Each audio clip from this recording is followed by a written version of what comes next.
First,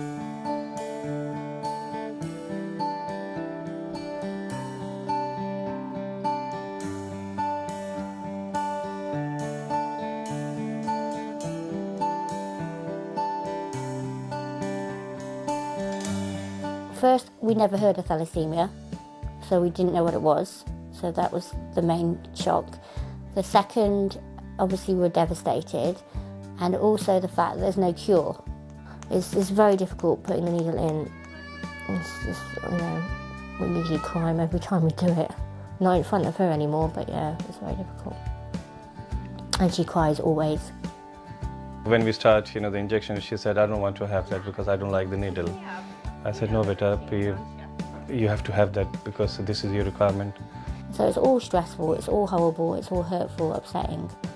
We think about it every day.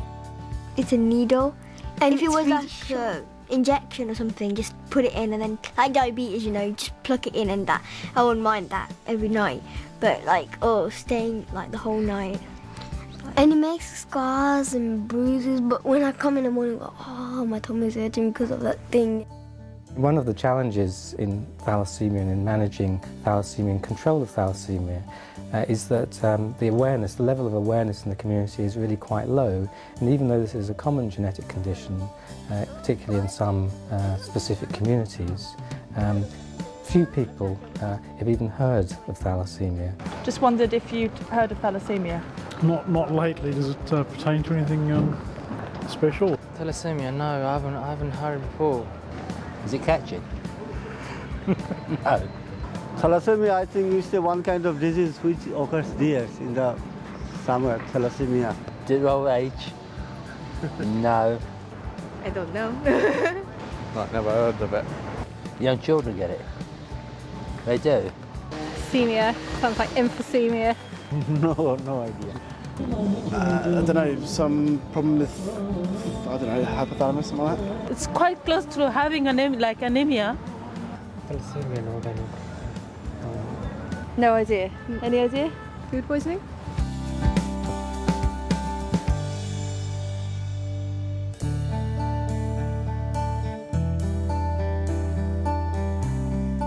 I have thalassemia. It's beta thalassemia major, and what that means is that I can't produce my red blood cells. So every 4 weeks I have to have a transfusion to replace my red blood cells. What it also means is that I have excess iron in my body, and my body can't get rid of that iron on its own, so I have to have a drug to help my body release that iron. We've got thalassemia, so every month we have to go to the hospital to get some blood, and then when they give the blood, there's a bit too much iron in it, and then we put Desferal on, and then the Desferal helps get iron out, and the tablets help us get iron out. I've been practicing that. Sometimes when you first go, you can be a little bit scared when you grow up a bit. You can be scared, and when it goes in, you want to jump and cry, but sometimes you just hold on to something really tight. My name's Nurjahan Farooq. I'm a sickle cell and thalassemia specialist. I work in Tower Hamlets. There's a very large community of Asians in this area. I think there's really poor awareness in England and in other countries where there is thalassemia, for example Bangladesh. I think it's due to lack of education and how much knowledge they have of thalassemia disorder. Thalassemia is common in many parts of the world, particularly parts of the world that used to be affected by malaria.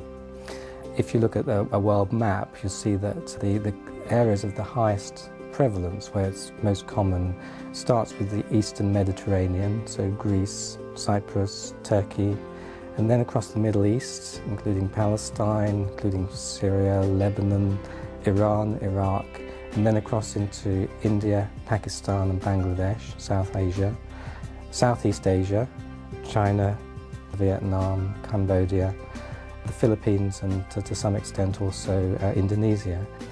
And of course, because people from those parts of the world have immigrated to Northern Europe and to North America, we now see thalassemia in these countries, including our own.